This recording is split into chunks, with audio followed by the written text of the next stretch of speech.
তুমি যেহেতু ইফতারের সময় এখানে এসেছো, তাই তোমাকে আমাদের সাথে ইফতার করতেই হবে। ঠিক এভাবেই সেনেগাল কিংবদন্তি সাদিও মানেকে ইফতারের আমন্ত্রণ জানান বাংলাদেশি কয়েকজন রোজাদার। অবাক করা বিষয় হলো, উপস্থিত বাংলাদেশিরা কেউ তখন সাদিও মানেকে চিনতেই পারেনি। সাম্প্রতিক সময়ে অতীতের এই ঘটনাটি আলোড়ন সৃষ্টি করেছে সোশ্যাল মিডিয়ায়।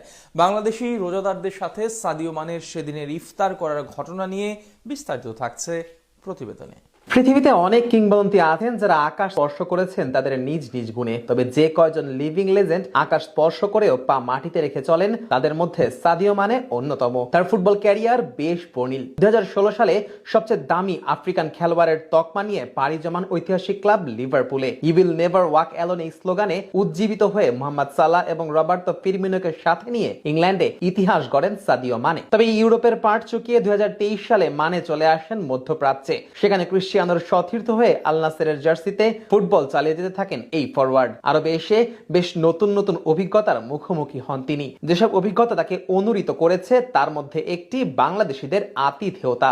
একজন ধর্মপ্রাণ মুসলমান হওয়ায় মানেকে প্রায় সব সময় মাঠে মোনাজাত কিংবা রোজা নিয়ে ফুটবল খেলতে নামতে দেখা গেছে।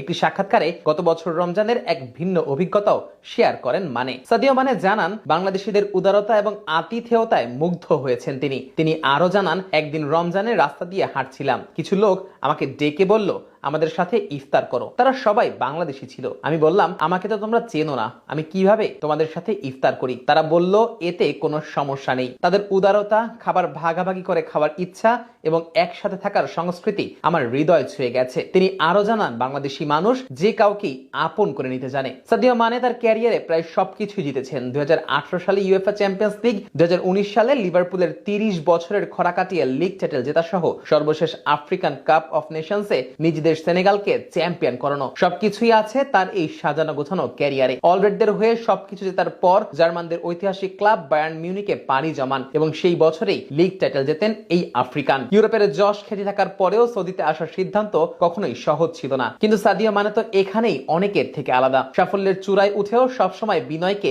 বেছে নিয়েছেন এই আফ্রিকান। তিনি ভালো ফুটবলার হওয়ার চেয়ে সবসময় হতে চেয়েছেন ভালো মানুষ। সেনেগালের অলিতে গলিতে সাদিও মানের ব্যক্তিগুণের কারণে তাকে কিং মানে হিসেবে পরিচিত করেছে। সর্বশেষ আফকন ফাইনালে মরক্কোর বিপক্ষে পেনাল্টি বিতর্কে সবাই যখন মাঠ ছেড়ে উঠে গিয়েছে, তখন একা মাঠে দাঁড়িয়ে খেলা চালানোর আহ্বান জানান সেনেগাল নাম্বার 10। শেষ পর্যন্ত নাটকীয় ভাবে ম্যাচটি নিজের করে নেয় সেনেগাল। এরকম একজন ফুটবলার এবং উন্নত হৃদয়ের মানুষ যখন বাংলাদেশের আতিথেয়তা গ্রহণ করে মুগ্ধ হন এবং প্রশংসা করেন, তখন একজন বাংলাদেশি হিসেবে গর্ববোধ করাটাই তো স্বাভাবিক হয়ে দাঁড়ায়।